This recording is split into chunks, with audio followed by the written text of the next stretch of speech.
आज अंबेडकर होते तो ये 10 काम करते।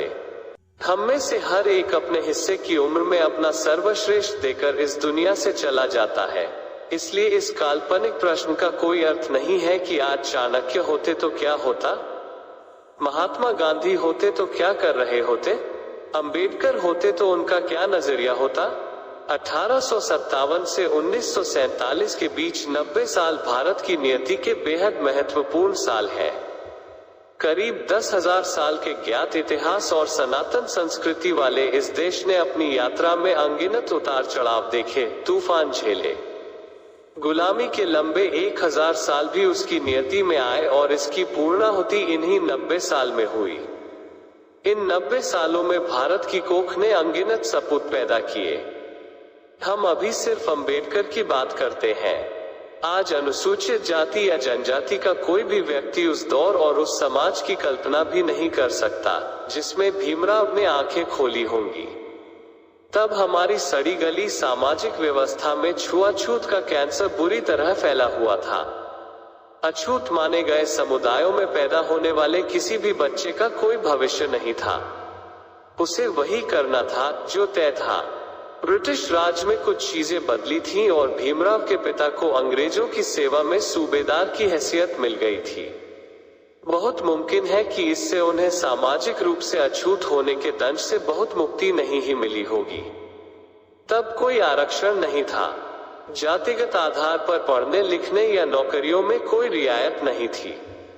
छुआछूत की जड़ें बाहर से ज्यादा दिमागों में भी गहरी थी। वे भूमिहीन थे, आजीविका के लिए दोयम दर्जे के काम और ऊंची जाति के रहमो करम पर निर्भर थे। उस समाज की कल्पना मात्र से मेरा सिर शर्म से झुकता है। वो हम सबका एक शर्मनाक सच है। एक ऐसे भेदभाव भरे अंधकार में भविष्य वाले समाज में भीमराव जन्म लेते हैं। जब बंगाल में नवाबों की सड़ी गली रियासतें खत्म हुई और अंग्रेजों ने कदम रखे तो 1000 साल के दमन के बाद बंगालियों ने पहली बार साफ हवा में सांस लेने का एहसास किया। उन्होंने खुले मन से नई भाषा को अपनाया। ईस्ट इंडिया कंपनी की नौकरियों में गए, उनके स्कूल कॉलेजों में पढ़े। तब मुस्लिमों ने काफिर फिरंगियों से दूरी बनाए रखी। उनके लिए यह शर्म की बात थी कि वे अंग्रेजी सीखें और उन कमबख्तों की नौकरियां कबूल करें जिन्होंने उनके तख्त उलट दिए। महू में पैदा होने के बाद भीमराव का परिवार बंबई चला गया, जहां उन्होंने अंग्रेजों के बनवाए स्कूल कॉलेज में पढ़ाई की। वे बड़ौदा स्टेट की स्कॉलरशिप पर अमेरिका गए। भीमराव का शानदार शैक्षणिक रिकॉर्ड आज आरक्षण के नाम पर सिर पर आसमान उठाने वाले उनके अनुयायियों को जरूर देखना चाहिए। अच्छे ऊंची जात वालों के सिर शर्म से झुक जाएं, ऐसी योग्यता है भीमराव की। वे घोर अंधेरे गर्भ से उगे सूरज थे। उनके उदय में किसी आरक्षण का टेका नहीं था। प्रखर प्रतिभा के दम पर ही बड़ौदा स्टेट ने उन्हें मदद का पात्र समझा होगा। सिर्फ दलित समुदाय के तो और भी लाखों युवा रहे होंगे। प्रतिभा के आधार पर हम उन्हें अपवाद मान लेते हैं। आजादी के बाद संविधान के निर्माण के समय यह स्वाभाविक था कि वे करोड़ों दलितों के लिए अलग से कुछ करें। भारत की नई व्यवस्था में नेहरू समेत ज्यादातर लोग ऊंची जातियों के थे, मगर आरक्षण को सबने समय की जरूरत माना। रिजर्व सीटों से नेतृत्व चुनकर आया और लाखों युवाओं ने सरकारी नौकरियों में बराबरी से कदम रखे। 50 के दशक में पहली बार आरक्षण का फायदा लेने वालों की अगली और सक्षम पीढ़ी ने 70 के दशक में नौकरियां हासिल की। नई शताब्दी तक उनकी तीसरी ताकतवर पीढ़ी इसी सीढ़ी से ऊपर चढ़ी। इस बीच इस होड़ में कई और जातियों ने जोर आजमाइश शुरू कर दी। अब बाबा साहेब हमारे बीच आज होते तो क्या करते। 1. आरक्षण पर शुरू से ही पैनी नजर रखते। 70 के दशक में आरक्षण नीति में कुछ बुनियादी बदलाव चाहते। वे दूसरी पीढ़ी को आरक्षण का फायदा कतई नहीं लेने देते, क्योंकि अब यह जरूरत नहीं, बेजा फायदा था। 2. आरक्षित कोटे से एक अवसर पाने वाले दलित परिवार बेहतर आर्थिक और शैक्षणिक स्तर हासिल कर चुके थे। बाबा साहेब इसे सामान्य वर्ग में आना ही मानते। इस स्तर पर बात बराबर थी। 3. गरीबी सिर्फ दलितों में नहीं थी, गांवों में लाखों सवर्ण परिवार भी उसी लंबी गुलामी की पैदाइश थे, भूमिहीन, गरीब और मजदूरी पर आश्रित। बाबा साहेब इन्हें नजरअंदाज कर ही नहीं सकते थे। 4. वे पहले शख्स होते जो 20 साल बाद आर्थिक आधार पर सबका साथ, सबका विकास चाहते। तब ऊंची जाति के उपेक्षित और प्रतिभाशाली लोग भी सिर्फ उन्हीं की शरण में जाते और वे ही सर्वोत्तम न्यायसंगत रास्ता निकालते। उनसे बेहतर कौन जानता था कि उपेक्षा क्या होती है।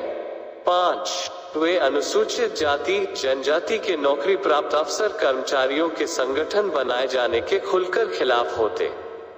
वे कहते आरक्षितों के संगठन बनाकर आरक्षण को राजनीतिक ढाल मत बनाइए, वरना हम दिशा भटक जाएंगे। आप मजबूत हो गए हैं तो दूसरे कमजोरों की सहायता कीजिए। 6.